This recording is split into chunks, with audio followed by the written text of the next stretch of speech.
Aloha and welcome to Maui Nonprofit Notes, where each week you'll find us talking story with Maui's nonprofit executive directors and staff to find out how they're working to support those with needs within our community. Maui Nonprofit Notes is generously sponsored by Pacific Source. If you're building or remodeling a home, please stop by Pacific Source's Cabinet and Appliance Showroom located in the Waikapu Bayshard. I'm Susie Tiemann, Executive Director of Lokahi Pacific, and your host for Maui Nonprofit Notes. For those of you who may be listening for the first time to this weekly show, during the hour we share some of the experiences of our nonprofit agencies and just how they're changing lives, changing communities, and creating miracles of hope for those with needs. Today we're going to start off our show with a couple of people from Parents and Children Together, otherwise known as PACT. We have Lucy Feinberg, who's the Maui Regional Director, and we have Margot Sneed, who is the Assistant Programs Director, Maui Programs, who's going to be talking to us about one of their programs, the Family Peace Center. There you go. That's Margot. That's the voice of Margot.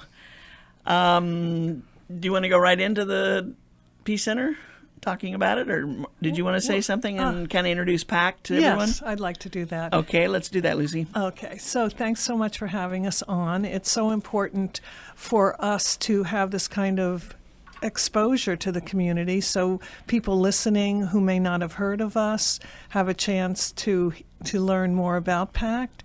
And I like to start off with our phone number. We have two phones, but we'll give you our phone, 244-2330, and parents, and also our Family Peace Center number, 243-7001.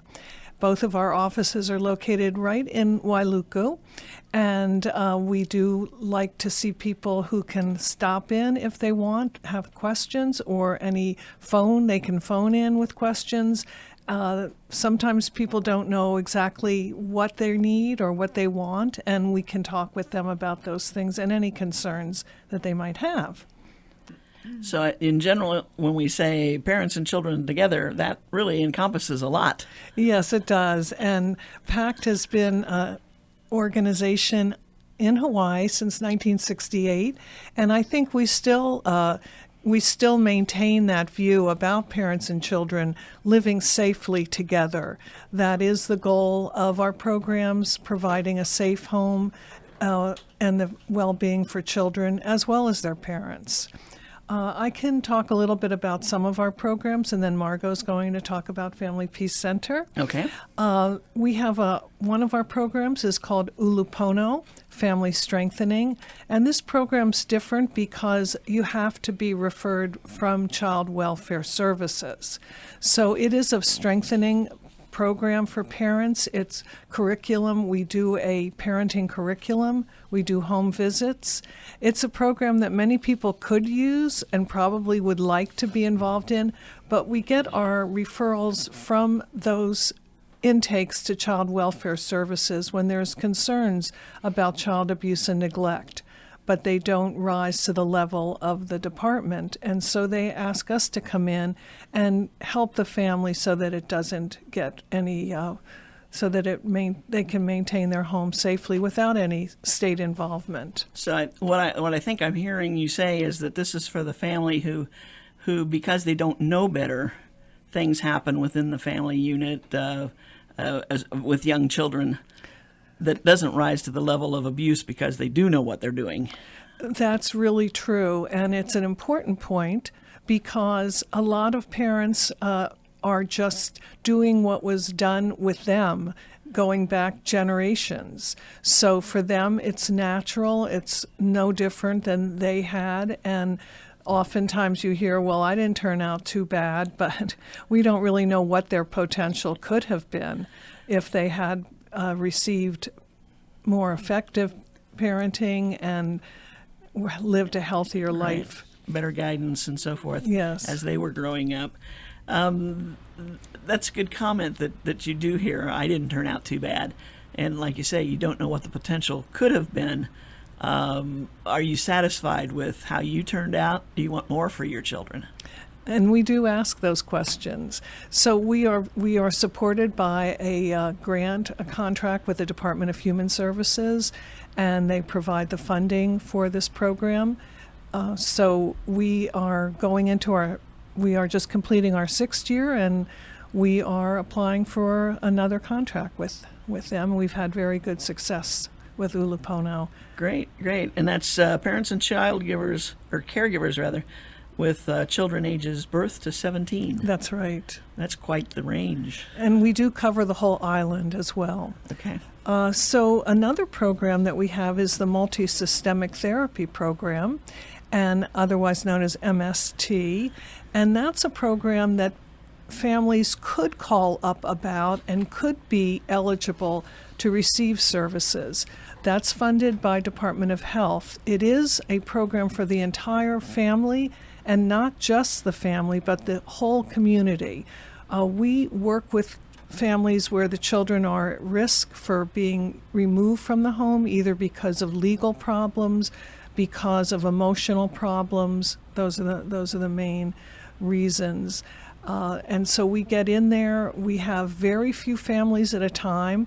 One therapist will work with 5 families only at a time, and that's 24/7 coverage for that family. So if they need talk to somebody at 10 o'clock on a Saturday night, we answer the phone for that.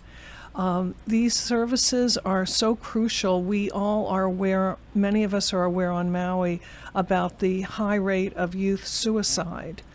And the fact is that many of these children are not known to the system. No one has identified them as in need. So they're in school, but somehow not identified. So we're working closely with the schools to make sure that they know how to refer, what to look for, what kind of behaviors, and not wait until there's a crisis. And that's what we see too often.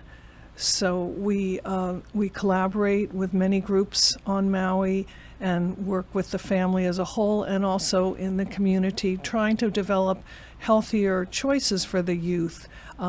Community centers that might help them to provide time when they're unstructured. Just that's an example. Right. I know that we have quite a few of your partners in this effort on the radio show here, and we talk about the rate of young adult suicide or child suicides, teenage suicides, and it's like nobody wants to believe it. It can't be a real problem here. I guess that's because, unlike today, most days it's sunny and beautiful, and how can anybody have that kind of a problem on Maui? Well, it's not restricted to Maui, of course, and it doesn't have anything to do with the weather. Right. It has to do with the challenges that they faced and them not understanding that there is help for them. And the parent also may not pick up on the signs. Oftentimes parents are in denial of the problem. They think, well, that's what all teenagers are like, and they don't know who to talk to or where to go for help. So we want people to call us, and we can help them get through the system with help, rather than try to find out how they can get these services. They do get referred, but it's more, we could serve a lot more families than we do right now. Right. So often you hear people refer to their children just going through a phase. That's right. And certainly if suicide is something that's at the end of that phase, we want to approach it and work with them. It's not just a phase, it's serious. Exactly true. Okay, that's the MST, Multi-Systemic Therapy. And we also have a program on Lanai that is called Lanai Integrated Support Services. MST also covers Molokai, I should add. And the Lanai services go from everything from information and referral to when we work with children who have been removed from the family home, and we provide supervised visits so that they could return to that home in a safer way. Now, do you have full-time staff on those 2 islands? Yes, we do have staff on Lanai, and we have a full-time staff on Molokai who serves the Molokai community. That's great. So often they're not included in the programs that we do here on Maui. So it's great to know that you've got them covered over there, and probably could use more than one person over there, but that's It's restricted. That's how far the money goes. That's true. Right. So now you've been with PAC for quite a while. Yes, I've been with PAC since 2008, so I'm going on my 8th year. Gotcha. And I've been with other organizations on Maui, and I will say that PAC is the best that I've ever been on. It's the longest I've been, and I've been on Maui since 1986 in the state services as well as private. And if people are interested in volunteering, they can certainly call 244-2330. They can also go on our website, and that's pacthawaii.org. We'll give you more information, and we encourage you to do that, but please call us with any questions. So now We could definitely use some volunteers. Yeah, I think that's the cry from almost every agency we talk to. What kinds of things can volunteers do for you to help you? Yes, volunteers can be. We've had volunteers who have done everything from answering the phone to setting up our brochures, our files, even helping with restraining orders. And I think Margot's going to talk about that. Before we go to Margot, though, I do want to mention our event coming up. Our big event. This is our now annual fundraiser for the Family Peace Center. It is going to be at Flatbread Pizza in Paia, and I think everyone knows where that is. Tuesday, March 29th from 5 to 9. And we've partnered with Flatbread to, what they do for us is they provide a certain amount of funds per pizza that's sold. So people just come in, they pay the regular price, and then they donate. The Flatbread donates. And in addition, we're having a very great silent auction. We've already got at least 60 different. Oh my gosh. Yeah, we've got a lot already. So it's going to be a lot of fun, a chance to get something for your family or yourself at a good price and meet some new people. Right. Now, it's just, this is the fundraising season, obviously, because I think for the last 4 weeks we've had people on just before their fundraisers. And it's like, the silent auctions. I mean, the community just comes out so big in support of the nonprofits and giving donations of tickets or meals or weekends or golf outings or whatever the case might be, artwork, etc. Maui is a special place. It truly is when it comes to the silent auctions, I think. And it is true, because we could not do our work, and especially with the Family Peace Center, with the funding such as it is, without this support from the community, the vendors out there who are helping us with this, and we're very thankful about that. And of course there's Flatbread Pizza, who does something for a nonprofit almost every week, I think. At least once a month, if not more. Very good. Okay, we're going to take a short break, and then we're going to come back with Margot and talk about the Maui Family Peace Center. Aloha from Pacific Source, and thank you for your support over the years. Pacific Source has offered more of what builders and homeowners value most in building materials and cabinet design. We've done this by offering superior customer service and products, as well as by designing kitchens and baths that are intelligent and elegant while staying true to your vision and budget. Visit our showroom in Waikapu in central Maui, where we display a variety of cabinets as well as top-name appliances like Sub-Zero, Wolf, Viking, KitchenAid, and more. We display countertops, tile and wood flooring, and several brands of windows and doors, including Fleetwood multi-slides and La Cantina folding doors. Come in and talk to our designers about making your dreams become a reality. From concept to completion, we really believe our attention to detail and superior service are what sets us apart. Let us show you what we mean. We are a Pacific Source at 515 East Oahe Way in the Consolidated Base Yard in Waikapu, just off Waiko Road. Call us at 986-0380. That's 986-0380, or look us up online at pacsource.com.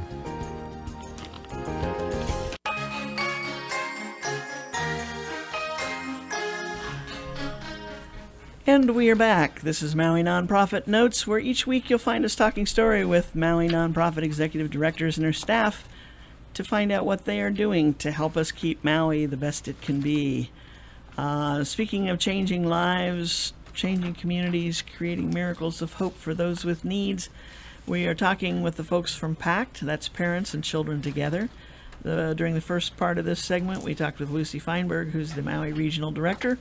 And now we're going to switch and talk to Margot Sneed, who is in charge of the Family Peace Center here on Maui and other various things for PACT. But this is the biggie right now. Margot, hi. Good morning. How are you doing? It's good to see you. It's been a while. Yes, it has. We used to work together. Yes. Kind of. On the same floor of the same building. And before that, we worked together when you were, this is going way back, when you were with the Honolulu Police Department doing Crime Stoppers. That has been a number of years Right? we've known each other. And I had my newspaper, and we covered everything you sent out because it was such a wonderful program to get tips sent in and called in. Still is a great program. Yeah. And every time I see it, I just flip back and I picture you and sending out those press releases. Anyway, now we shift gears, and now you're with PACT. Yes. So tell us about the Maui Family Peace Center. What do you do, and how do you do it? Well, first of all, we've moved our location. We were at 81 North Market Street, which is where the main office is, and now we're down at 270 Ho'okahi Street, the office center, and we're on the second floor in room 201. Our telephone number, if anybody has any questions about domestic violence intervention or temporary restraining orders, is 243-7001. That's in the Wailuku Industrial Park? Yes. Okay. Now I know where you are. The Yeah. same building Maui United Way's in. Yes. Okay. Yeah, but we're on the second floor. They're on the third. Okay. Yeah. So you get involved with domestic violence counseling and TROs and all those good things. Yes, we do. Tell us about it. Well, we do domestic violence intervention. We have several different components. One of them is our temporary restraining orders, and we have walk-ins anywhere from Monday through Friday from 8 till 4.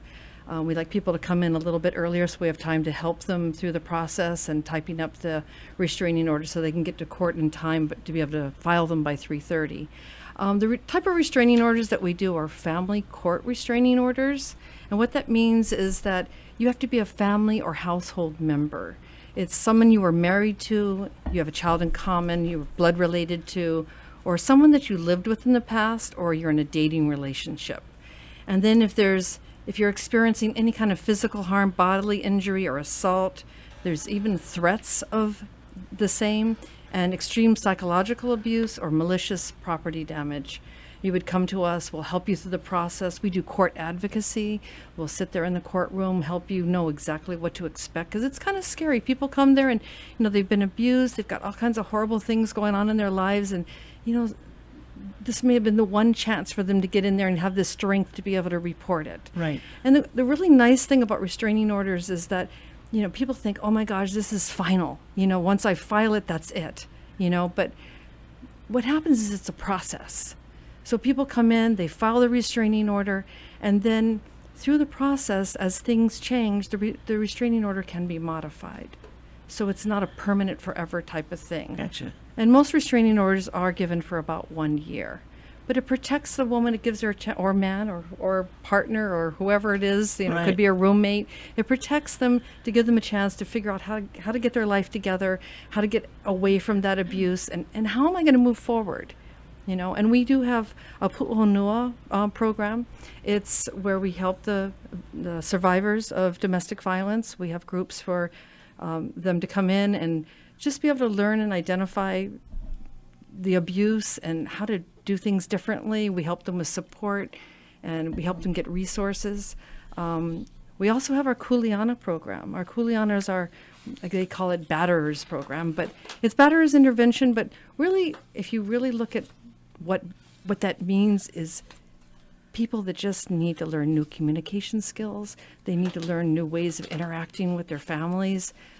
We have an anger control group where they learn how to communicate differently, maybe in their workplace or wherever it is that they're having problems with communication. We try to really get away from labeling people, because everybody at some time in their life comes across where they need help. Right. And we're there to help them. And that's what they need, is that support from someone who understands what they're going through. Right. And we have a great education program. The group facilitators that we have they're from all different other agencies. We have them from Aloha House, Mental Health Kokua, from the school system. They come in and they do the group facilitation, but they have such incredible knowledge and understanding of the topics, and they work with these people. And when they first come in, they're like, oh my gosh, I don't want to be here. But after they start going to the groups, things start to change in their lives, and they just feel so empowered to be different and to make things better at their home. When they first come in, do they have the sense that it's only happening to them? Yes. There aren't other people out there with this problem? A lot. Well, the victims especially, Right. They feel so, victims, I should say survivors. There you Victims, go. we don't use that word Okay. anymore. The survivors, yes, they very often feel like it's, the shame, the embarrassment, like it's so hard to come forward and to be able to say, this is happening to me. But they realize when they get into the group setting, they have such a huge support, and they learn all different things from each other and from the group facilitators, that they become empowered to be able to get that strength to move on with their lives. That's so encouraging, because I think one of the things that I keep hearing from people is like, what did I do to deserve this? Yes. That feeling that I brought it on. Very often. And, that's why we do the counseling, and we talk to them and we tell them it's not your fault. Right. You didn't do anything to deserve this. And in the group setting, you've got other people who probably came in with that same feeling Exactly. and are in the process of moving forward Right. and encouraging them. And that's a nice thing about our groups, because people can come in at any, some people have been there for a while, some people are new. They're very supportive of each other because they're all at different levels of learning ways of dealing with it. Wow, that's exciting. How are you restricted as to how many people you can work with? I mean, do you hit a limit that you can't function as well as you like? I mean, We try to keep the group small so Okay. that there's good interaction. Good. We also have a Now Appeal program, or our youth program. It's for youth from 12 to 17. And what it is, it helps them deal with their anger. A lot of parents are like so frustrated with their kids, and they're not communicating with them anymore. They're getting in trouble at school. Sometimes there's bullying issues.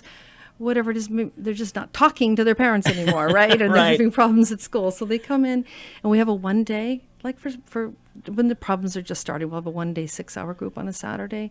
Then we have a 4-week, and we have a 10-week for more intensive issues. Interesting. So And it's free. you, Highly underutilized. If anybody out there has children who have issues, it really is an awesome support group for each other, because a lot of these kids don't realize that there's other kids with the same issues, Right. and they talk about a whole array of different things that goes on for youth. it's that not idolization, self-isolation Yes. that happens when stuff like this is going on. That's probably the worst part of it. Right, because they start to shut down and they isolate, and they don't talk to anybody about what's going on. Yeah. And these groups provide that support. Wow. And she doesn't enjoy what she does she? I mean, she is just blooming here as she's talking about this. I mean, that's the kind of person you want to be working with. Well, Susie, it's so amazing. Sometimes we get court-ordered people from like adult client services probation or the judiciary. And when we go into the courtroom and they tell the judge how their lives have completely changed from being involved in these groups, and how their relationships with their children and their husband, wife, whatever, has completely changed, that's when you just know the difference has come. Right. You know what I mean? That Right. They're gonna have a whole different life and even if they're not with that same partner anymore, at least with new partners, whoever they end up being with, there's that change. And And we're not going to continue with that cycle of abuse. They're making better choices. Yes. Yeah. This is, I think, the success that so often we fail to think about what happens on the other end. Most of the time we're talking about people who need to come into the program, but what happens on this other side? And that's what I see you getting all excited about, is how in these sessions, whether it's the group sessions or with therapists or with whoever, you see people who transform from beginning to exiting. Maybe they don't exit your program. Maybe they stick around and help the next person that needs help, right? Yeah. There's that grin. She's all for it. I mean, you love what you do, don't you? I do. One of the things that we really could use is we need money to help people who are self-pays. There's a lot of people out there that want to come to our program, and because we're not sufficiently funded, we don't we have self-pays who can afford sometimes. Sometimes they're homeless people. Sometimes they're just indigent or poor people who want to come to the programs, but it's just hard for them to pay for it. And we're really lucky. Just recently, we got a grant from Maui Community Correctional Center. So we're back in the jail doing groups for men and women in there. We started off with 14. Now we have 78. Oh my gosh. The room's not big enough to fill everybody who wants to come to the groups. So we're really excited about that. We've got a new grant with Child Welfare Services, and so we've expanded what we're doing with them. So we're helping a lot of people in a lot more ways than we ever did before. It's just amazing to see the different things that you can do to help people with domestic violence. I mean, just think of the difference in helping 17 people versus 78. I mean, that's awesome. That's just tremendous. Margot, thank you very much for sharing with us. I'm sorry we're out of time.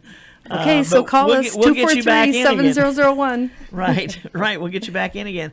Now, you've got a big event coming up on the lawn of the county building. Yes, we have April is traditionally Child Abuse Awareness Month, and this year we are celebrating with the county with a proclamation from the mayor on April 4th at 9 o'clock in front of the county building. So we encourage everybody to come to that if you have a chance. It's about half an hour.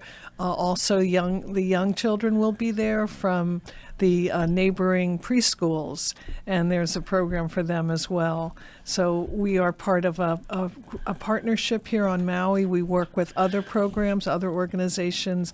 Our goal is to stop domestic violence and to stop child abuse and neglect. What a challenge. And that Lucy Feinberg, the Maui Regional Director for PACT, you can reach her and find out more information about PACT at 244-2330.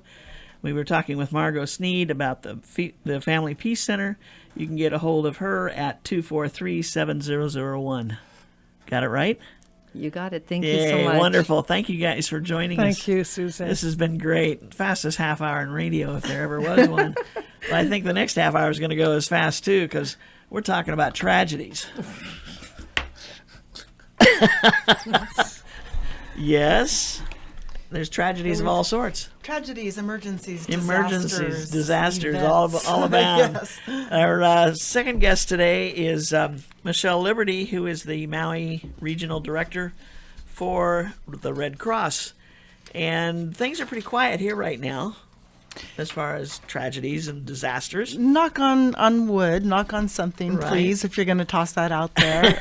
We do have a bit of rain on top of us right now, and they say the winds are going to follow behind that. Uh-oh. So secure loose objects. That's the message of the day. Here we go again. For the weather report, yeah. But I ran across something that just really, I love this, the Red Cross heroes, everyday heroes who become special.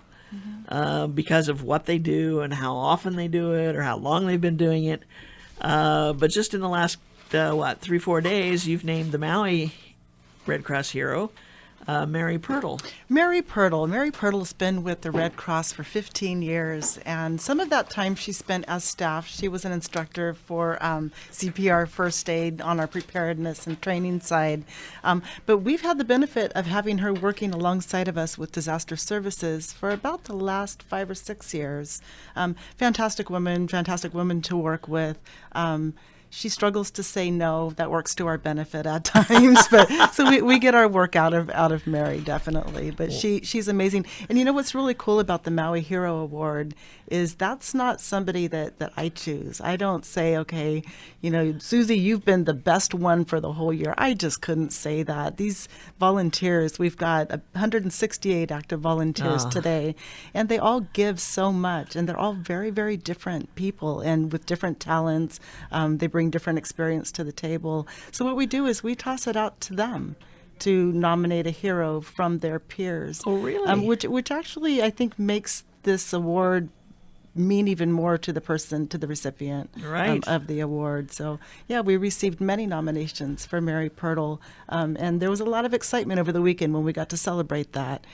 So everybody really enjoys working with her and with each other. Right. Mm-hmm. Well, it's just, I thought it was interesting that we just recently, of course, had the big fire That was, where was that? That was Kahikinui Fire. Kahikinui, right? And we don't, because it was basically barren land, we don't think too often of what it takes. We just think, okay, the helicopters were dropping water, the firemen were around the perimeter trying to control it. But what else was there to do? Because the community wasn't involved necessarily, because there were no homes on the property. It got kind of close to one area. But, here's somebody who helped the firemen. Well, who helped all the workers out there. Red Cross did respond to that. Yeah. We were asked by the fire department to set up shelter at Keokea Community Center. Just in case. In case anybody needed to come out of the area. There was a lot of smoke all the way. I know Kalpo was getting what appeared to be from photos, a wave of smoke just heading into them. So we went ahead and set up a shelter out at Keokea. The first night we had 2 people that came and stayed with us. They were people that were here on island. They have a vacation rental out in the area.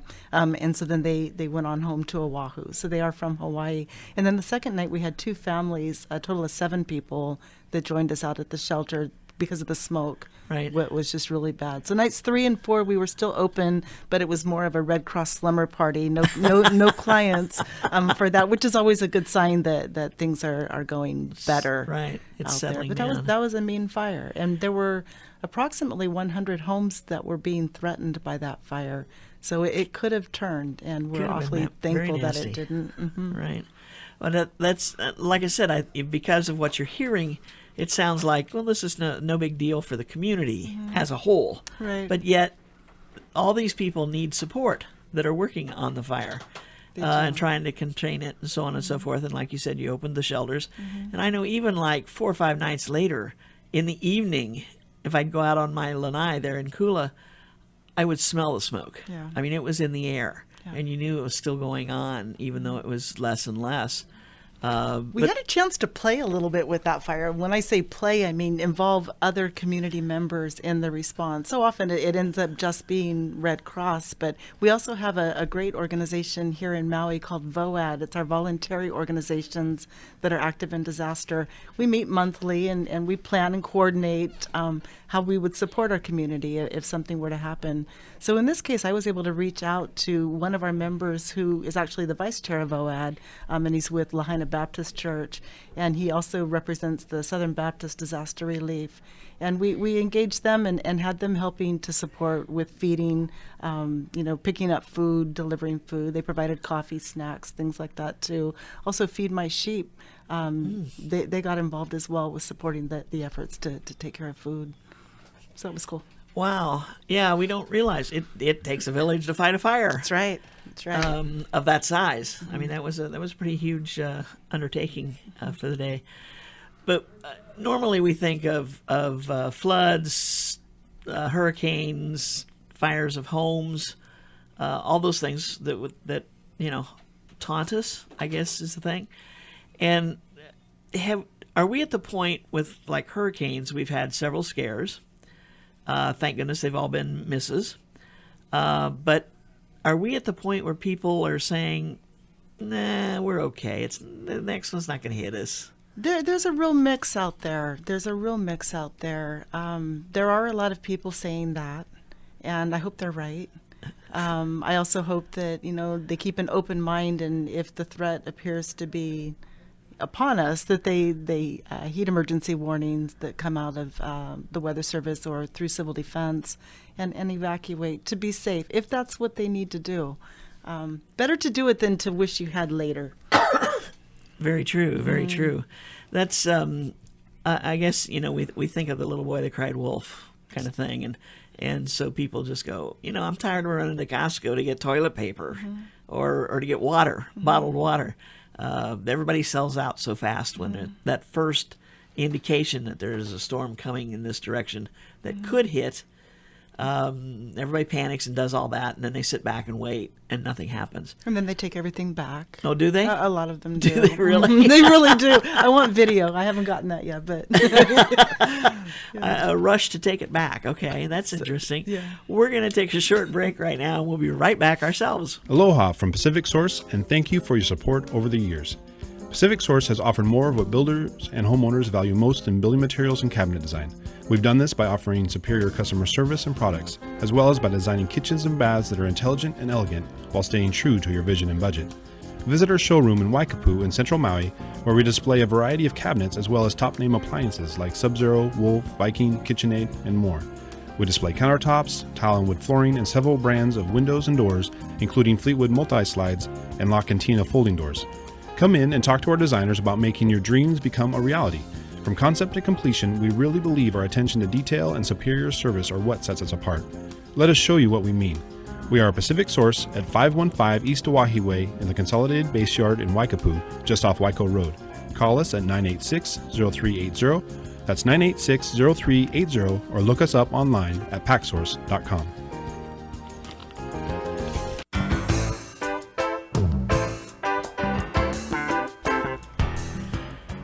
And we are back. This is Maui Nonprofit Notes. Today, in the second half of our show, we're talking story with Michelle Liberty, and we're talking about Red Cross Month, which is right now. Yeah, March is Red Cross Month across the United States. The President Obama, declared Red Cross Month for the month of March for the United States, and then here locally, our mayor proclaimed it as Red Cross Month for us as well. Cool. Now, was you celebrated your the Maui hero, Mary Pirtle? What was it, Saturday with a breakfast? We did. We had a brunch on Saturday morning. We had volunteers. Our disaster volunteers were there. We had some of our Honolulu staff, management came over. Mayor was there. We also had people from we have an advisory council, which is made up of leadership throughout the county that supports us as well. So they were all there too. It was a lot of fun. Cool. Yeah, it was a lot of fun. You just, I don't know Mary, but I can, from what I saw on your website and the news clip that was playing, I'm sure she was totally shocked and surprised at winning this. She's so humble. I don't know how else to answer you on that. She knows that she deserves it, I think, on some level. And the tendency with our volunteers, they're people that don't typically want that attention. They don't necessarily need that attention. Right. They're not They're doing very it for that. behind the scenes, and they're really honestly just there to help from their heart. Right. And so Mary tends to look at everybody that we work alongside with, all the other volunteers, and say, this is us, everybody. I wouldn't be here if it wasn't for everybody. And she's really right. But yet she really has gone above and beyond. It's well deserved. Absolutely. Yeah. Yeah. So you had a great celebration, and so now are there some other events planned for Red Cross Month, or? For Red Cross Month, I can't think of anything else happening here locally. We do want to push and try to see if we can encourage people to come on board to volunteer with us. I'm very targeted with what we're looking for right now, that we're looking for nurses, anybody that has that nursing license, whether it's CNA, RN, whatever it is. We really want to make sure that if we get into a rough fire season this year, or flood season, or, hurricanes kick up around us, we want to be sure that when we do have the public coming into our shelters, for safety reasons, that we have nurses on board with us inside the shelter with them when the door closes. Okay. That's really, really important. We have a great team of nurses now. We have 17 nurses that are active with us. But what we're finding is when it comes time to kick it up and do this response, they're not always all on island. They're not always all available. Many of them have to report to work as their first priority. All right, because they're in emergency mode too. Exactly. So it becomes extremely challenging. So that's why I want to specifically call out for nurses. What about retired nurses? If they're maintaining their license in the state of Hawaii, absolutely. I see. Okay. Yes. Or part-time nurses who might not be called Even back. some student nurses, may be able to work supervised with our existing nurses. And that would be helpful. We talk a lot about those shelter responses, those larger responses, but we also have the heart and soul of the Red Cross really locally is what we call our disaster action team. And these are the people that if your house catches on fire in the night or the day, that they're going to be on your doorstep or close to it to talk with you and see how we can help. And it's important that we have those people available to go out. And we have probably 90 of our volunteers are active on the disaster action team. They are working with 10-day shifts, 24 hours a day that they're on call, which is quite a bit. So they're looking at, and some of them take multiple shifts, which is incredible. That's 240 hours each shift, and then they're grabbing another. So that's a substantial investment of time. It is. And we want to kind of share the love and see if we can get more people on board to help with that. Right. Is it my imagination, or does it seem like house fires kind of come in batches? I don't know if they come in batches. I have this thing that I've done. I've been with the Red Cross. This is my 11th year. I started as a volunteer on the Big Island, but every day I receive a report from the DOC, and the DOC is our Disaster Operations Center out of Washington, D.C., our headquarters office out that way. And it shows us how many shelter responses we have, how many fires there were, and some of the details of how the chapters have responded across the United States to these disasters. And I have this thing that I do. I get this very early in the morning because obviously we're behind their time, right? So as soon as I wake up, I'm looking at this. And I always scroll really fast to get down to the part that talks about the house fires, because I really want to see a day where we have 0 fatalities reported for house fire. I've never seen that day, Susie. I've never Really? seen that day. Every day there's at least one, if not multiple fatalities somewhere in the United States. One of the things that the Red Cross is doing, and we're doing this locally as well, is we've got a home fire safety campaign. We have Home Depot who has donated smoke detectors to us, and we're going out and installing these smoke detectors in homes where the families need them, whether theirs are not functioning properly or they don't have them at all. We want to make sure that everybody has at least a chance to get out of the house safely. Fire happens fast. They say 2 minutes is all you really have. So Really? if you find that you do have a house fire, get out. Don't worry about your stuff. Worry about your people and get your pets. But just leave the stuff. Is that what tends to happen? There's certain things in their minds they've decided they have to have. I think we're all kind of like that. I mean, I've seen video footage recently of a plane crash, and they tell everybody, leave your stuff, and yet people are coming down the slide and they've got their stuff. So it's just an automatic tendency that we have to hang on to what we've got, right? But just, think about it ahead of time. Talk about how you're going to evacuate the house. Work on that plan together with your family. And if it's something larger, plan for where you're going to meet up after. People tend to run. I'll be honest. They tend to run. If they're going to get out that door, they're not going to stop in front of the house. They just keep going. So good to have that plan, including where to meet up with your family. And certainly do remember to take your pets with you. Please remember to take your pets. Yeah. People rarely ever forget that. I hope so. I hope they don't Right. forget, because it It should be part of the planning. chances are they knew about the fire before you did, That's very possible. because they smell, they hear so much better than we do, and I think my little Scooter would probably let me know. He lets me know if there's a small earthquake that They rocks know. the mountain. They know. He's up and looking at me like, why aren't you awake? We got to go. We got to do something. There's something going on. Now you just teach them to grab your go bag and get Oh, out yeah. the door. Oh, right. Yeah. really fast. So you have Exactly. everything you need. Thanks, dog. Right? Yeah, exactly. So, and of course, in the wintertime, I think we hear more about fires in the cold areas because they've got their heat going. And if they get cold and the heat goes out, they start little, electric heaters and things like that, which tend to catch on fire if overused. But I think it's so sad when you see like a family situation where maybe the 3 youngest kids didn't get out. Do you remember that story that came out of Hulualoa? I want to say it was last year. It could have been the year before. But that was exactly the story. There were 4 kids in the family. 2 of them made it out and 2 didn't. And I remember that our fire department put out a press release. I won't forget this one, but it said 2 is too many. And I have to agree. Yeah. So anything that we can do to educate these families, the people in our communities, help them to be prepared to do what they need to do to evacuate if they're being asked to, or to get out of the house quickly if there's a fire or something. Right. Makes a big difference. And there's no, you can't say it's not going to happen to me because I got a brand new house. It's as all of the electrical's new, so it's not gonna, start anything. We had a fire not long ago, and they had just moved in that day. Oh my gosh. And if I'm remembering the story correctly, the electric was not on, and one of the people had gone down to turn the electric on. In the meantime, they had left papers on the stove.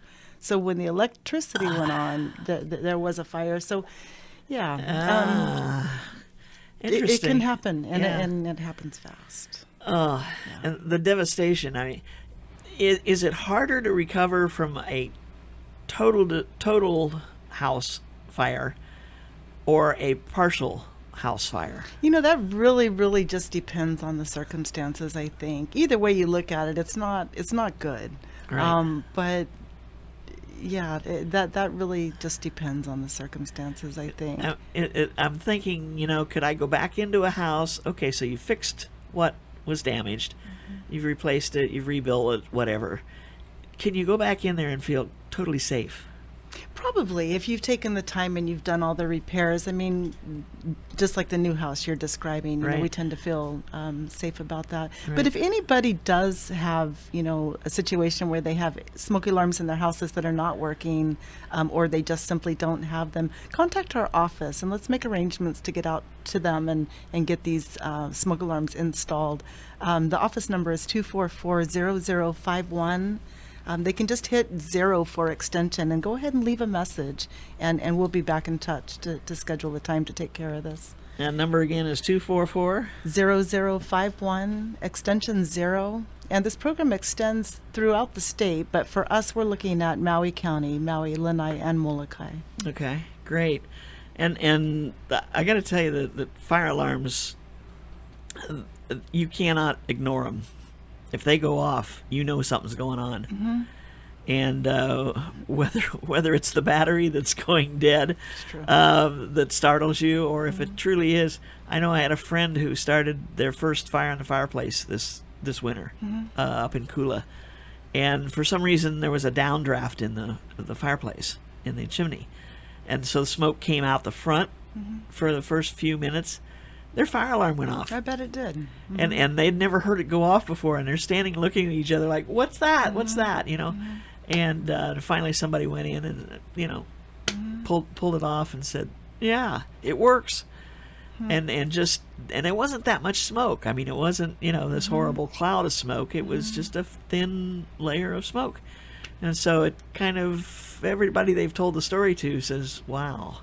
And some people sleep really heavy, they don't hear those smoke alarms. We think, how could they not? Or, like in the situation of my grandson has up to 80% hearing loss in both ears, and there are many people out there who have difficulty hearing.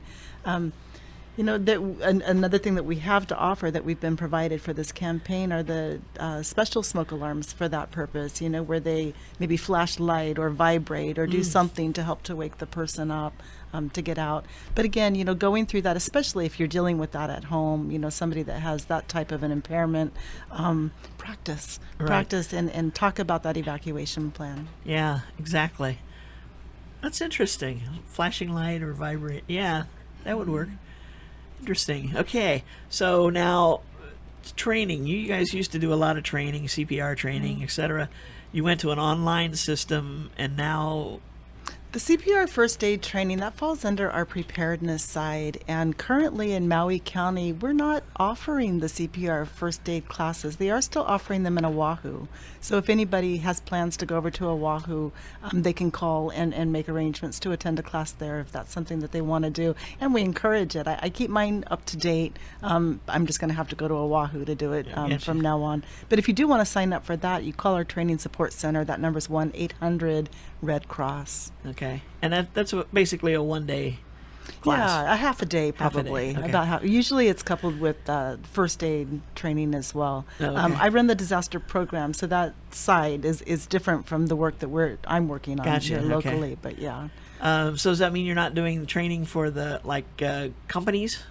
Some of the company training is, I believe, still taking place, although it may be being referred to outside sources. Oh, okay. So again, the 1-800 Red Cross is Right. going to be the best source of information for that. Okay, great. So Disaster is your middle name. No, it's your first name. Well, it might be both. I don't know. It depends on who you're talking with, right? But now, I think before we started the show, you mentioned that you have somebody you're sending off to someplace in the mainland. Yes, to help with the disaster. one of our volunteers is a licensed mental health professional. She's a school counselor, and she's been out on other deployments as well, nationally when the big stuff has occurred. Right now, I'm sure everybody's seen on the news. There's severe flooding in Louisiana, in Mississippi, and Texas is hitting the charts now too. So yeah, we just have a person leaving here in about an hour and a half, headed out to Mississippi to help. And probably more behind that as we're seeing more positions open. Wow.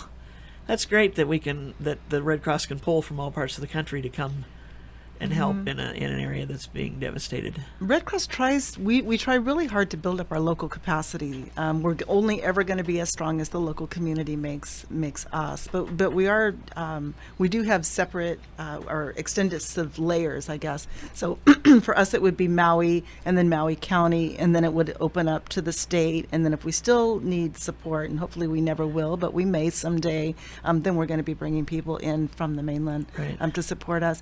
For our volunteers, when they have that chance to get out and get that hands-on experience, we like that. They bring that experience home. So if it ever is our turn, they're able to put that experience into work for us. It's great, great training for them, and to bring that back and help share that with everybody else. Rather that they learn somewhere else. Please. I really don't want that disaster here at home. Right, so, please do all our learning somewhere else. Yes. Any last minute thoughts? It's March is American we Red are Cross going Month. to offer a disaster assessment class on April 2nd. I haven't published the location yet.